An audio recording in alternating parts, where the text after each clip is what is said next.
नाज़रीन गढ़िया सीन मामा के आम ख़बर ॾींदा हलूं त कोट दुरानी गढ़िया सीन में वरी सियासी मेला मचण शुरू थी विया।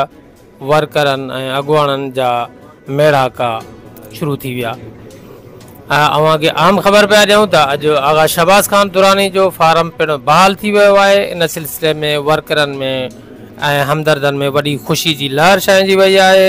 फार्म बहाल थियण खां पोइ वर्करनि ऐं अॻुवाणनि हिक ॿिए खे भाकुर पाए मुबारकूं पिणु ॾिनियूं।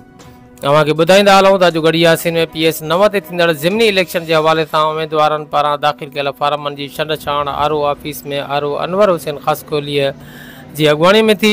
PP पारां PS 9 जो उम्मीदवार आगा शहबाज़ खान दुरानी पंहिंजे लीगल एडवाइज़र माहिर कानून एडवोकेट सैयद दुर्ममन शाह आगा मसीह खान दुरानी ऐं बाक़ी साथियुनि हमदर्दनि ऐं पार्टी वर्करनि सां गॾिजी शिरकत कई। स्क्रूटनी बाद RO आगा शहबाज़ खान दुरानी जो फार्म बहाल करण जो ऐलान कियो त वर्करनि में ख़ुशी पइजी वई।